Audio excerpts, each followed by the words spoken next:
አይ አም ኦሮሞ ፈርስት ከሚሉት ከነ ጀዋር መሐመድ ህገ መንግስቱ እንዲቀየር አይጠብቁም። አዲስ አበባ በቃ የማን ነች? አዲስ አበባ ክልል ብትሆን ድንበሯ ከዚህ እስከዚህ ነው ተብሎ ቢካለል ምንድን ነው ችግሩ? ዋነኝነት የሚቃወመው ህወሓት ነው። ጀዋር መሐመድ ለምን በዚህን ያህል ተቸው?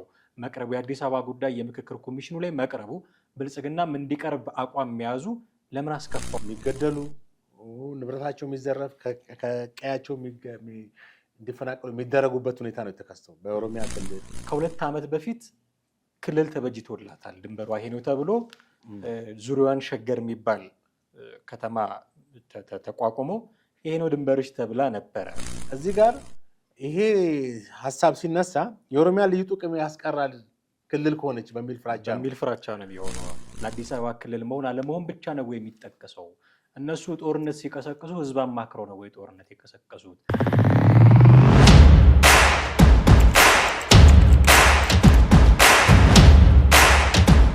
ሰላም እንዴት አላችሁ ውድ ቤተሰቦቻችን? ይህ ዘኢትዮጵያ ነው። ጥላሁን አክሊሉና ማደግፋ በወቅት የፕሮግራማችን ወደ እናንተ መተናል። በዛሬው ፕሮግራማችን ጀዋር መሐመድ በውስጥ መረጃ ሹላኪዎች አደረሱኝ ብሎ ስለ ክልሎች መፍረስ፣ ለአዲስ አበባ ክልል መሆን መረጃዎችን ሲሰጥ በስፋት ሲተነትን ሰምተነዋል።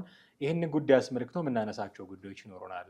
መረጃዎች የሚያሾልኩለት እነማን ናቸው ከሚለው ነገር ሁሉ አንስተን የአዲስ አበባ ክልል ብትሆን ችግሩ ምንድን ነው? ክልሎች ቢፈርሱ አዲስ አይነት የፌዴራሊዝም አወቃቀር ቢመጣ ምን ችግር አለው የሚሉ ጉዳዮችን ለማንሳት ነው የምንሞክረው። ምክንያቱም ይሄ ነገር ከተሰማ በኋላ ብዙዎች መንግስት ላይ ተቃውሟቸውን ሲያሰሙ ስለሰማን ማለት ነው። ጥላሁን አክሊሉና ማደግፋ አብረናችሁ ቆይተን እነዚህን ጉዳዮች እናነሳለን። እስከ ፕሮግራማችን ፍጻሜ ድረስ አብራችሁን ቆዩ። እንዴት አለ? ሰላም ነኝ። ሰላም ነው። እንግዲህ በመግቢያ ላይ ለማለት እንደሞከርኩት ጀዋር መሐመድ መረጃ ደረሰኝ ብሎ የሰሞኑን ከትላንትና ጀምሮ ትንታኔ እየሰጠባቸው መረጃ እየሰጠባቸው ያሉ ጉዳዮች አሉ።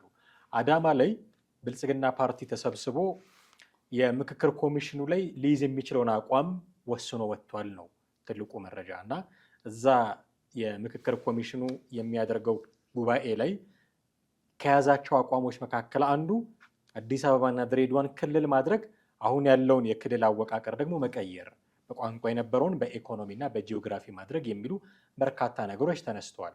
እነዚህን ጉዳዮች ህገ መንግስታዊ ማጣቀሻዎችንም ጭምር እያነሳን እንነጋገራለን። ግን ጀዋር መሐመድ ከየት ነው የሚያገኘው እንዲህ አይነት መረጃዎች የሚል ማንሳት አለብን። ምክንያቱም አዳማ ላይ የተደረገ የተባለው ጉባኤ በዝግ የተደረገ ጉባኤ ስለሆነ እነማን መረጃ ይሰጡታል፣ ለምን ይህን መረጃ ያሾልካሉ የሚል እንደው የራስን ምልከታ ካለህ ብታጋራኝ ደስ ይለኛል። ኦኬ፣ ጥሩ ነው። አዎ፣ አዳማ ላይ በዝግ ስብሰባ ተካሄደ እንጂ እዛ ውስጥ ያሉት ስብሰባውን ያካሄዱ ሰዎች ሁሉ ተመሳሳይ የሆነ ፖለቲካ አመለካከት አላቸው ማለት አይቻልም። ደንበኛ ስፖክስ ፐርሰን አሉ ወይም ቃል አቀባይ ያሉ ማለት ነው። ከዛ ውስጥ ያሉ ሰዎች የእሱ ታማኝ የሆኑ እዛ የተካሄደውን ስብሰባ አጠቃላይ ስብሰባውን ይዘት ጭብጥ ለእሱ የሚያስተላልፉ ሰዎች አሉ ማለት ነው። ከየትም እንግዲህ በአስማትም ሆነ በሌላ በተአምር ሊያገኘው አይችልም። ሊያገኘው የሚችለው ከዛው ከስብሰባ ውስጥ ካሉ ሰዎች ይሄንን የስብሰባውን ሁለንተና እንትን ጭብጡን ለሱ ይነግሩታል። እዛ ውስጥ ካሉ ሰዎች እንግዲህ ይሄን የስብሰባውን እይታ ማለት አጠቃላይ ይዘት የሚቃወሙ ሰዎች ናቸው። አሁን ኢትዮጵያ ክልል ይቅር የሚለውን ነገር የሚቃወሙ ሰዎች ወለሱ በመናገር በሱ አንደበት ሀሳባቸውን መግለጽ የሚፈልጉ ወይም ይሄ ነገር እንዲቀር የሚፈልጉ ሰዎች ናቸው። ባጭሩ እዛ ሰዎች ስላሉት ነው፣ ከየትም አያመጣው። በኦሮሚያ ክልል ውስጥ ያሉ ምክር ቤት ውስጥ ያሉ ሰዎች ውስጥ ሁሉም አንድ አይነት አለመሆናቸው ግልጽ ነው። እሱ ግን ሀሳብ ሲሰጥ በዚህ ላይ ምናልባት መንግስት ራሱ ሆን ብሎ እንዲሾልክ አድርጎት ሊሆን ይችላል። መነጋገሪያ እንዲሆን ሀሳቡን ህዝብ እንዲገዛው እና እንዲህ ፖለቲካል ዲስኮርስ እንዲደረግበት ሆን ብሎ ወደ እኛ ሾልኮት ሊሆን ይችላል የሚል ግምት አለው። ማን? ጀዋር ራሱ መንግስትን ያሾለከው ሆን ብሎ እንግዲህ መንግስት ያሾለከው የሚለው ምናልባት ያስኬዳል ወይም መንግስት ካመነበት ህዝብ እንዲወያይበት ሊያደርግ ይችላል። የትኛውን ነገር ነው መንግስት በህዝብ ውይይት እንዲካሄድ አድርጎ ውሳኔ የሰጠበት ከዚህ በፊት የተካሄደ አትሊስት አጀንዳ እንዲሆን ሰው እንዲነጋገርበት የራሱ አስተሳሰብ ይመስለኛል። ይሄ ራሱ ያለው ነው እንጂ መንግስት በዚህ ደረጃ ህዝብ ከተወያየበት ህዝብ ካመነበት በኋላ ነው ይሄን ነገር ማጸድቀው ብሎ በዛ ደረጃ ሊያደርግ ይላል ብዬ አላስብም። እኔ ቅድም እንዳልኩ የራሱ ሰዎች አሉት ወይንም ይሄንን ሀሳብ ለሱ የሚያቀብሉ ሰዎች ስላሉ ነው በቃ መረጃውን ሊያገኝ የሚችለው። ከዛ ውጪ በሌላ መስመር አይደለም። የውስጥ ሰዎች ስላሉት ነው የሚሆነው። በዚህ ደረጃ መረጃውን ከየት ሊያገኝ እንደሚችለው ካነሳን ስለ ጉዳዮቹ ደግሞ እናንሳ። አዲስ አበባ ክልል ብትሆን ድንበሯ ከዚህ ነው ተብሎ ቢካለል ምንድን ነው ችግሩ? አሁን ጀዋር መሐመድ ሲያነሳ የነበረው አንዱ ነገር ምንድን ነው? ከ2 ዓመት በፊት ክልል ተበጅቶላታል፣ ድንበሯ ይሄ ነው ተብሎ ዙሪያዋን ሸገር የሚባል ከተማ ተቋቁሞ ይሄ ነው ድንበርሽ ተብላ ነበረ እና አሁንም እንዲህ አይነት ነገር የምክክር ኮሚሽኑ ላይ ተነስቷል። የአዲስ አበባን ክልል ድንበር፣ አስተዳደር፣ ወሰን መወሰን የሚባል ነገር ተነስቷል። እዚህ ጉባኤ ላይም እንዲህ አይነት ነገሮች ተነስተዋል ብሎ ሲተች ነበረ። እንደውም ከዚህ በፊት የነበረው የሸገር ሲቲ አመሰራረትና የአዲስ አበባ ወሰን ይሄ ነው ሲባል ብዙዎች በጣም ጥያቄ ያነሱ ነበረ። ምክንያቱም አዲስ አበባ ሲቲን እያስተዳደሩ ያሉት ከንቲባ አዳነች አቤቤ ያው ግድ ስለሆነ የፌዴራሊዝማችን በብሔር ተኮር ስለሆነ ማንሳት ግድ ይለናል፣ ከኦሮሞ ብሔረሰብ የተገኙ ናቸው እና ዲል የሚያደርጉት ከኦሮሚያ ክልል ጋር ነው እና የእርስ በርስ ንግግር ነው።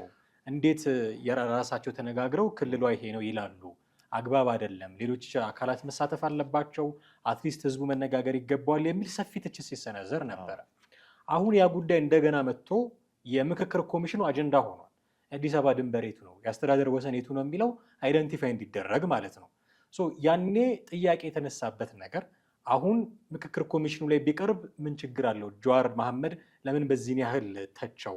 መቅረቡ የአዲስ አበባ ጉዳይ የምክክር ኮሚሽኑ ላይ መቅረቡ ብልጽግናም እንዲቀርብ አቋም መያዙ ለምን አስከፋው ብዬ ጥያቄ እንዳነሳ አስገድዶኝ። ያው እንግዲህ መጀመሪያ የጀዋርን ነገር እንተውና አዲስ አበባ በህገ መንግስቱ አንቀጽ 49 በህገ መንግስቱ በ1987 ሲረቀቅ አንቀጽ 49 ስለ አዲስ አበባ ነው የሚያወራው። ማለትም የአዲስ አበባ የፌዴራል መንግስቱ ርዕሰ ከተማ ነች፣ አሁንም ያው ነች። ሁለተኛ አዲስ አበባ ከተማ ራሷን በራሷ የማስተዳደር ሙሉ ስልጣን ይኖረዋል ይላል። በእርግጥ አሁን አዲስ አበባ ከተማ ራሱን በራሱ ያስተዳደረ ነው። ግን እዚህ ጋር ምን ይላል መሰለህ? ዝርዝሩ በህግ ይወሰናል ይላል። እዚህ ጋር በጥያቄ እንትን ይለዋል። በዝርዝር ይወሰናል ብሎ አንጠልጥሎ ነው የተወው። እንዴት ነው ዝርዝሩ ምንድን ነው የሚለውንም አልጠቀሰም። ህገ መንግስቱ ላይ ያለውን ነው የምነግርህ። ሶስተኛው ተጠሪነቷን ለፌዴራል መንግስቱ ነው ይላል። አየህ፣ አዲስ አበባ ክልል ሁና ተጠሪነቷን ለማን ነው? እንደሌላው ክልል ለፌዴራል መንግስቱ ነው። ያው ክልል አይደለችም፣ ከተማ አስተዳደር ነች። መቼ ነው የሆነች? 90 ስንት ዓመት አባዱላ ስልጣን ላይ ያለው እኮ ወደ መስተዳደር የመጣችው አዲስ አበባና ድሬዳዋ ክልል ድሬዳዋ መስተዳደር የሆኑት። ከዛ አራተኛ የአዲስ አበባ ነዋሪዎች በዚሁ በተደነገገው ህገ መንግስት መሰረት በፌዴራል የህዝብ ተወካዮች ምክር ቤት ይወከላሉ ይላል። አሁን በተወካዮች ምክር ቤት አሉ ለአዲስ አበባ ምክር ቤት የሚወዳደሩ ሰዎች አሉ። ወዳደሩ ድምጽ ያገኙ ግን የፌዴሬሽን ምክር ቤት ውስጥ ውክልና ግን የላትም። በጣም የሚገርም ነው። አዲስ አበባ የሚያክል ከፍተኛ ህዝብ ያለበት ወደ 10 ሚሊዮን የሚጠጋ የሀገሪቱን አብዛኛውን ኢኮኖሚ የምታመነጭ አዲስ አበባ የሀገሪቱን አብዛኛውን ኢኮኖሚ የምታመነጭ የኢትዮጵያ ርዕሰ መዲና ከዛም አልፏ የአፍሪካ መዲና የዓለም አቀፍ ተቋማት፣ ኤምባሲዎች፣ ኢንተርናሽናል ድርጅቶች፣ ኤንጂኦዎች ሁሉ ያሉበት በአሁኑ ሰዓት ደግሞ በኮሪደር ልማቷ በጣም ብዙ ነገሮችን ማለትም ከተማዋ መዋብና ከተማዋን መስተካከል አንስቶ ብዙ ለውጦችን ያሳየች ከተማን ከሌሎች ከተሞች ባነሰ ሁኔታ ከሌሎች ክልሎች ባነሰ ሁኔታ ኢቨን የህዝብ ቁጥሯም ከአዲስ አበባ በጣም ያነሰ ቁጥር ፌዴሬሽን ላይ ውክልና ማጣቷ ተገቢ አይደለም። እና ደግሞ አምስተኛው ላይ አነጋጋሪ አሁን ላነሳበት ነጥብ ማለት ነው የኦሮሚያ ክልል የአገልግሎት አቅርቦትን በተመለከተ አሁን ብዙ ጊዜ ግጭቶች እነዚህ ከ2008 ጀምሮ በአገሪቷ የተነሳው ቀውስ ዋነኛ የአዲስ አበባን ሁኔታ ነው ተብሎ ነው የሚታመነው። ይህም አዲስ አበባ በኦሮሚያ ክልል ዙሪያ መሀል ላይ የምትገኝ በመሆኑ የአገልግሎት አቅርቦትና የተፈጥሮ ሀብቶቿ ሁሉ ለኦሮሚያ ልዩ ጥቅም የምታስገኝ ትሆናለች ማለት ነው። የኦሮሚያ ክልል ይጠበቅለታል። አዎ የኦሮሚያ ክልል እንግዲህ በዋነኛነት የአዲስ አበባን ሪሶርስ እንደፈለገ የመጠቀም አክሰስ አለው መብት አለው የሚል ነው። አሁን ክልል ብትሆን ይሄ ልዩ ጥቅም ስለሚቀር ይመስለኛል በቃ እሱ ነው እኮ ጀዋር አሁን ምንድነው እዛ ጋር እንትን ያለው አዲስ አበባ ምክር ቤቱ መነሳቱ ይሄ እንግዲህ ይሄ ምክክር ኮሚሽኑ ሀሳብ ነው ሀሳብ እንዲንሸራሸር ያደርጋል አይወስንም። ዋና የተቋቋመበትም ምክንያት በአገሪቱ ምክክር የሚለውን ፋሲሊቴት ማድረግ ነው። አዎ በማህበራዊ ጉዳይ፣ በፖለቲካ፣ በኢኮኖሚ ሰዎች ያለባቸውን ቅሬታ ምን ቢበጅ ይሻላል፣ ኢትዮጵያ መመራት ያለባት በየትኛው ፖለቲካ ስርዓት ነው የሚለውን ነው በህዝብ ለህዝብ ውይይት የተካሄደ ያለው። አሁን እነ ጀዋር ያው የብሔርተኝነት እንትናቸው ስላለቀቃቸው እንጂ ይሄ ነገር እንደውም መነገሩ መስነሳቱ አግባብ ነው ብለው ሊያስቡ ይችሉ ነበር። እዚህ ጋር ይሄ ሀሳብ ሲነሳ የኦሮሚያ ልዩ ጥቅም ያስቀራል ክልል ከሆነች በሚል ፍራቻ ነው የሚሆነው። እንግዲህ ከዚህ በፊት እነ ጀዋር ምንድን ነው የሚሉት የነበሩት? ይሄን መንግስት ሲተቹ ያው ዞሮ ዞሮ የኢህአዴግ መንግስት ነው የቲፒኤልኤፍ እንትን ነው የቲፒኤልኤፍ ለውጥ ተካሄደ እንጂ የፖለቲካ ሰው ተቀየረ እንጂ ፖለቲካ አንድ ነው፣ አስተሳሰቡም እንዳለ ነው። አሁን ይሄ ሲመጣ ለምን ይቃወማሉ ታዲያ? ይሄ ሲመጣ እንደውም ማበረታታትና አቺቭ እንዲያደርግ ሀሳብ መስጠት ነበረባቸው አይደል? እንደውም ብዙ ሰዎች የሚያነሱት አንዱ ነገር ምንድነው ይሄ ልዩ ጥቅም የሚባለው ነገር በአማራና በኦሮሞ መካከል አንድነት እንዳይኖር ቲፒኤልኤፎች ያስቀመጡት ነገር ነው የሚል ብዙ ትችት ይቀርብ ነበረ።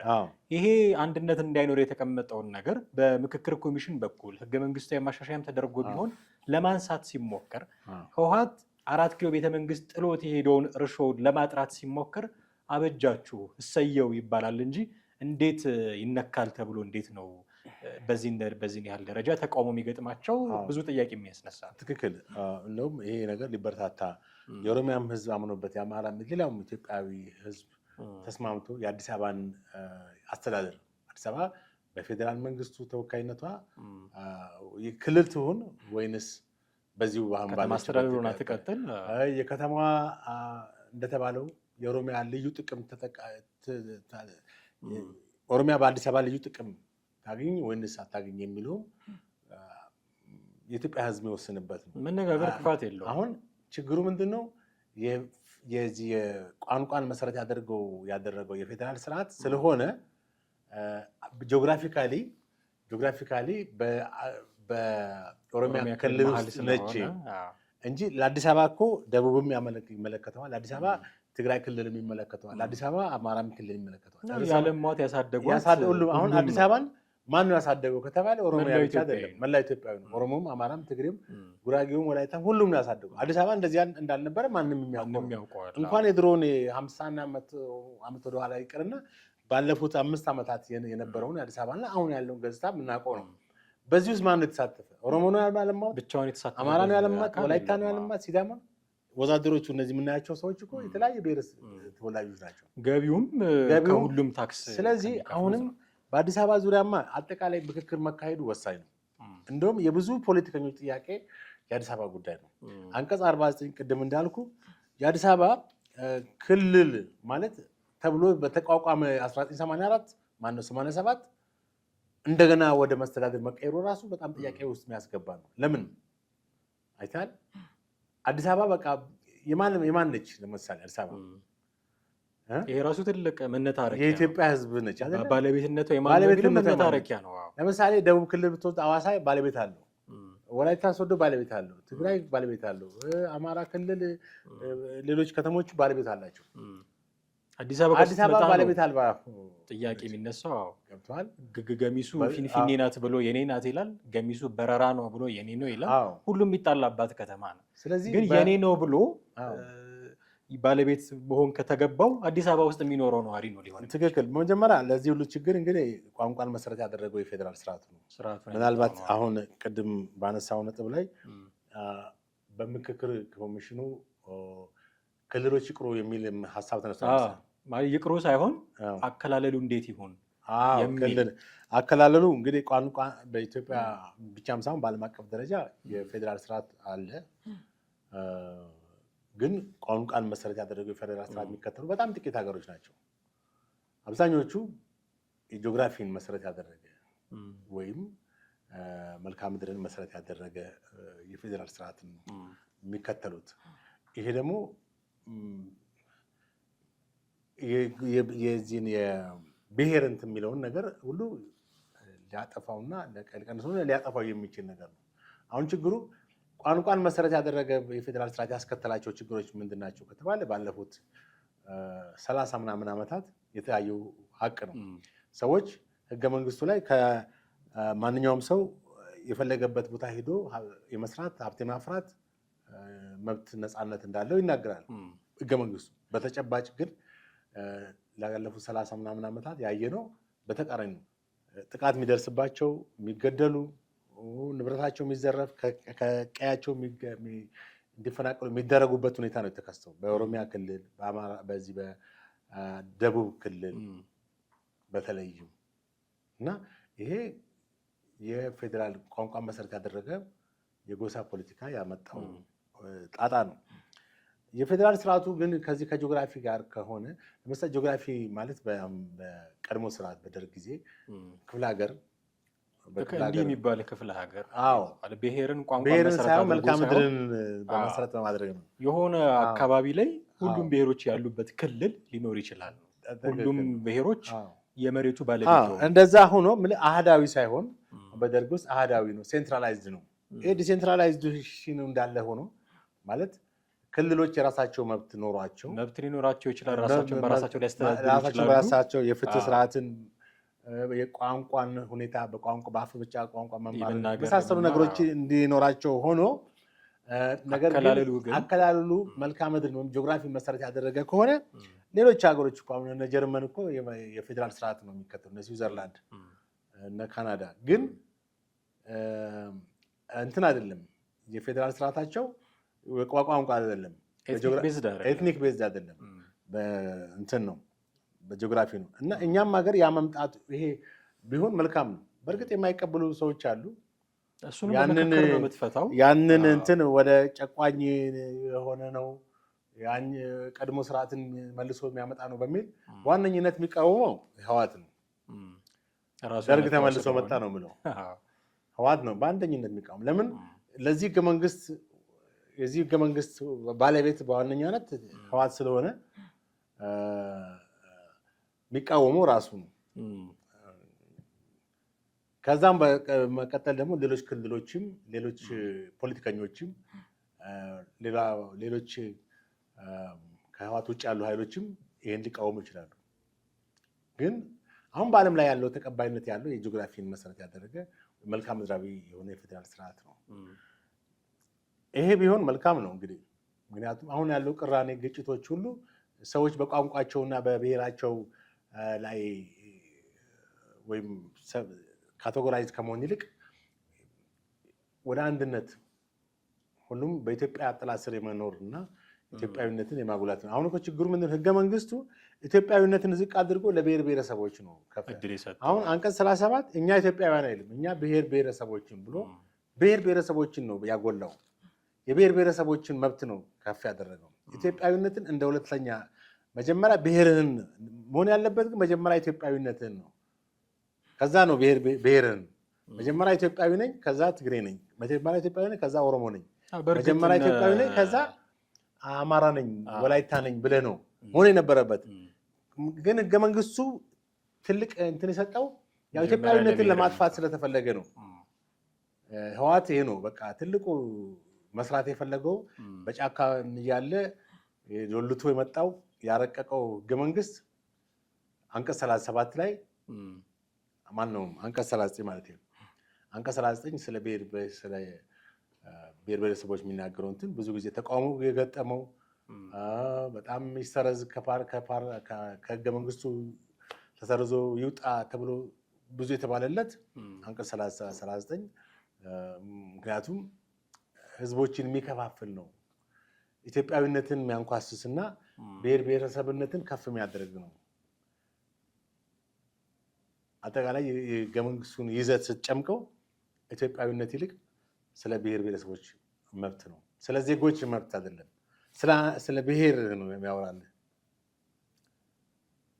ሰዎችን ኢንዲቪጁዋል ሳይሆን አዝ ብሔር ነው የሚሰበስብ። እንደ አማራ ነው የሚያየህ፣ እንደ አማሃ ወይም እንደ ጥላሁን አይደለም የሚያየኝ። እንደ ኢንዲቪጁዋል ሳይሆን እንደ ኮሚኒየን ነው የሚያስብ። ለቡድን መብት ነው፣ ለቡድን መብት ነው፣ ለግለሰብ መብት አይሰጥም። የኦሮሞ ብሔረሰብ ይላል፣ የወላይታ፣ የጉራጌ፣ የኩናማ፣ የሀዲያ እና ሌላ ብሔረሰብ እያለ ለብሔረሰብ ነው መብት የሚሰጠው። በእርግጥ ይሄንን ነገር አይ አም ኦሮሞ ፈርስት ከሚሉት ከነ ጀዋር መሐመድ ህገ መንግስቱ እንዲቀየር አይጠብቁም። እነ ጀዋር መሐመድ ቲፒኤልኤፍን በደንብ ሲታገሉ የነበሩ ሰዎች እንደሆኑ እናውቃለን። ቲፒኤልኤፍን ካስወረዱ በኋላ በራሳቸው ተቃውሟቸውን ራሱ ያን የነበረውን ተቃውሟቸውን የሚቃወም ነገር ነው አሁን እያደረጉ ያሉት። ምክንያቱም አስተሳሰቡን ጠልተውት መስሎን ነበረ ብዙ ጊዜ ቲፒኤልኤፍን ሲቃወሙት፣ ግን አስተሳሰቡን ጠልተውት ሳይሆን የሰው ለውጥ ነበር እንዲኖር የፈለጉት ማለት ነው። ምክንያቱም አሁን ያ የቲፒኤልኤፍ አስተሳሰብ ከሀገሪቱ ላይ እንዲነሳ የሚያደርግ እንዲህ ያለ የምክክር አጀንዳ ሲመጣ በቀና ልብ ሊቀበሉት በተገባ ነበረ። የቲፒኤልኤፍ አስተሳሰብ ሀገሪቱን አይመጥንም ብሎ እንደተነሳ አካል ግን ስናየው የሰው ለውጥ እንጂ የአስተሳሰብ ለውጥ አልፈለጉም ነበረ። ይሄ አሁን የተነሳው አጀንዳ ግን ቲፒኤልኤፍ ኢትዮጵያ ላይ ያደረገውን ነገር ሁሉ የሚያስቀር ፌዴራሊዝሙን በብሔር ሳይሆን በጂኦግራፊ፣ በኢኮኖሚ የመሳሰሉት ነገሮች ላይ ለማድረግ የሚሞክር ሆኖ ሲመጣ አሰየው ሊባል ይገባ የነበረ ነው። አንዱ ትልቁ ችግር እነ ጀዋር መሐመድን ያሰጋቸው ኦሮሚያ የሚባለው አንድ ትልቁ ክልል፣ መቼም ኢትዮጵያ ውስጥ ማነስ መብዛት አለ፣ ግን አማራና ኦሮሚያ የሚባሉ በጣም ትልልቅ ክልሎች አሉ እና እነዚህ በጣም ጡንቻቸው የፈረጠመ ትልልቅ ክልሎች ናቸው። አሁን የመጣው አዲሱ አሰራር ምክክር ኮሚሽኑም ትሪት ያደርገዋል ተብሎ የሚጠበቀው እነዚህን ክልሎች 5-6 ቦታ የሚከፋፈል ነው። 5-6 ቦታ አሁን ለምሳሌ ኦሮሚያ ቢከፋፈል አንዱ አዲስ አበባ ላይ የሚያነሱት አንዱ ጥያቄ በዚያው መክኖ ይቀራል ማለት ነው። 6-7 ቦታ ቢከፋፈል ኦሮሚያ ክልል አዲስ አበባ በኦሮሚያ ክልል መካከል ላይ ነች የሚለው ጥያቄ በዛው ይመክናል። ምክንያቱም የሚከፋፈልና አዲስ አበባ ራሷን የቻለች ክልል ትሆናለች፣ ሌሎችም ይሆናሉ። በኦሮሚያ ክልል መሀል መሆኗ ይቀራል። ይሄ በጣም ትልቅ ጥያቄ የሚፈጥርባቸው ነገር ይመስለኛል እና ኦሮሚያ ክልል ብዙ ቦታ ለምን ይከፋፈላል ከሚል የመነጨም ይመስለኛል እንዲህ አይነት ትችት የሚያነሱት። ትክክል። አዎ፣ በዛም ሊሆን ይችላል። ኦሮሚያ ፈርስ ወይም ኦሮሞ ቀዳሚ የሚል የነበረ ሰው ነው። ስለዚህ ከዛ ፐርስፔክቲቭ አንጻርም ሊሆን ይችላል። ዞሮ ዞሮ ግን የዚህን በዚህ ምክክር ኮሚሽን ላይ የተነሳውን ሀሳብ እኔ ደግፈዋለሁ። በሀሳቡ ምን ያክል ተቀባይነት አግኝቶ በማጆሪቲ ጸድቆ ውጤታማ ይሆናል የሚለው እሱ ሌላ ጉዳይ ነው። ግን እንደ ሀሳብ መነሳቱ ጥሩ ነው። በአሁኑ ሰዓት በሀሳብ ደረጃ ከተነሳ በኋላ በሰዎች አእምሮ እስከተደረሰ ወደፊት ደግሞ ተብላልቶ ይሄ ነገር ይቅር ሊባልም የማይችልበት ሁኔታ የለም። ግን የነ ጀዋር እዚህ ጋር የምታየው ጨዋታ አሁንም የኦሮሞ አቀንቃኝነታቸውን ለመግለጽ መሰለኝ። አንደኛ መረጃውን ያገኘው እዛ ዝግ ስብሰባ ተብሎ በዝግ ግን ዝግ ሳይሆን ክፍት ስብሰባ ይባል የሚሻለው ከፍቶታል። እስክንነጋግርበት ደረሰ። አዎ፣ እኛ እስክንነጋግርበት የደረሰ ስብሰባ እኛ ጋር መድረስ አልነበረበትም ነበር። ወደ ጀዋር ገብቶ ከጀዋር ሲወጣ ክፍት ስብሰባ ነበረ፣ ኦፕን ሚቲንግ ነበር መባል ያለበት። ኤኒዌይስ እንግዲህ ምክክር ኮሚሽኑ ላይ እኮ ሀሳብ መነሳቱ የተለያዩ ሰዎች ሀሳብ ተጨምቆ ኢትዮጵያ መሆን ያለባት ይሄ ነው የሚል ኢሜጅ መፍጠር ነው። የአንድ የጀዋርን የአንድ የልደቱን የአንድ እንትናን ሀሳብ ብቻ ጎልቶ የሚወጣበት አይደለም። የማጆሪቲ አስተሳሰቦች ገብተዋል። ሁልጊዜ ሀሳብ በበላይነት የሚባለው እኮ ብዙዎች ሲቀበሉት ነው። በቃ ማጆሪቲ ከተቀበለው እኮ እዚያ አስወር የኔ ሀሳብ ብቻ ተቀባይነት ይኖረው የምትለው ነገር አለ ወይ? እኔ ነኝ ማውቀው ለዚህ ሀገር የሚለው ነገር ያከተመና በዚህ በአንደኛው ክፍለ ዘመን ውድቅ የሆነ ነገር ፖለቲካ ነው። በየትኛውም ዓለም ተቀባይነት የለውም። በአሁኑ ሰዓት ዓለም ሰልጥኗል፣ በብዙ መንገድ ዘምኗል። በቃ ሰዎች በጣም ሲቪላይ እንትን ሆነዋል። በቃ የሰዎች አኗኗርም በዚህ በምታየው ቴክኖሎጂ ሶሻል ሚዲያ ሁሉ አሰልጥኖታል። በቃ እያንዳንዱ ሰው ንቆ ሆኗል። እንደዚህ ነው ማቅልህ፣ እኔ ነኝ ማቅልህ በዚህኛው ፖለቲካ ብትለው ሰዎች አይሰማም። ዛሬ ለዚህ ነው ሰዎች ፖለቲከኞችን እስከ መናቅና እስከ መጥላት እና እስካለመስማት ድረስ የደረሱት ምንም ፍሬ ያለው ነገር ስላጡባቸው ነው። ስለዚህ ከህዝብ ለህዝብ የሚወጥነው ምንድን ነው? በአሁኑ ወቅት በአንድ ደሴት ላይ ተመለጥኖ መኖር የማይቻልበት ነው።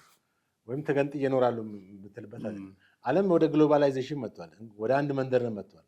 ቴክኖሎጂው፣ ኢኮኖሚው፣ ማህበራዊ ጉዳዩ፣ ፖለቲካ ሁሉም ተሳስሯል።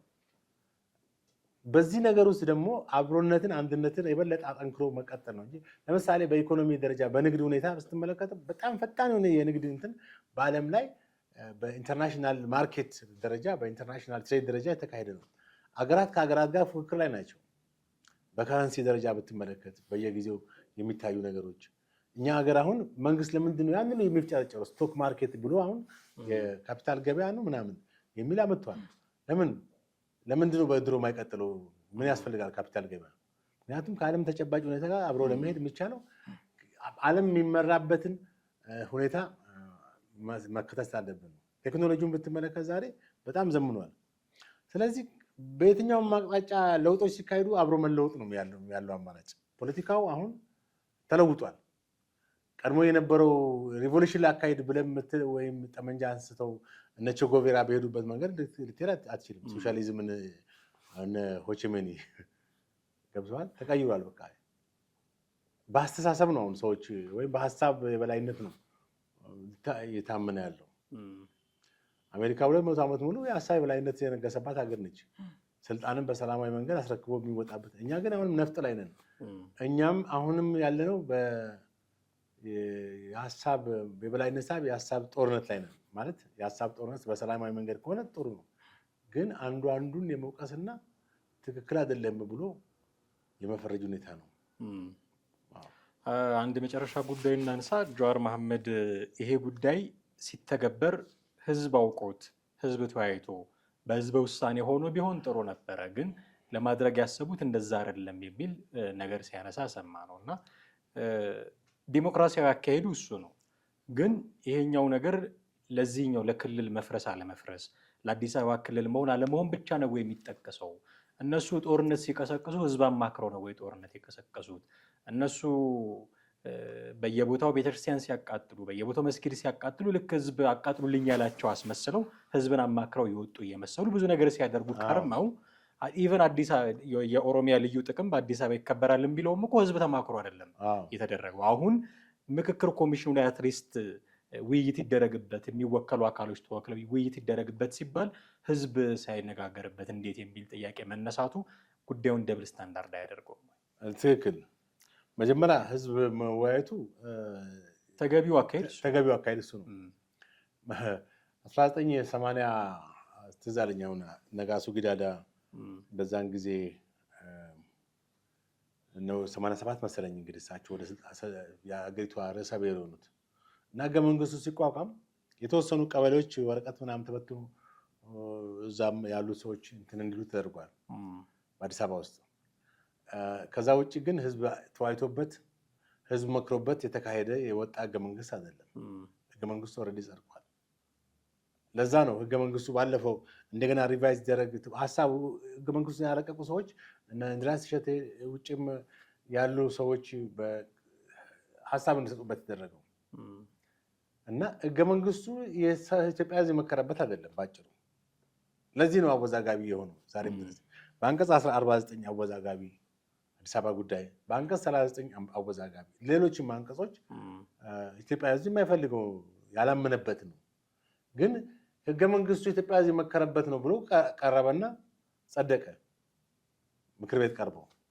አሁን ነጋሶ ጊዳዳ ከአገሪቱ ርዕሰ ብሔርነት ወርደው ኢህአዴግም ደሞዛቸውን ከልክሎ ምናምን ብዙ ነገሮች ጉዳት አድርሶባቸው በአንድ ጣራው በሚያፈስ ቤት ነበር የሚኖሩ የነበሩት።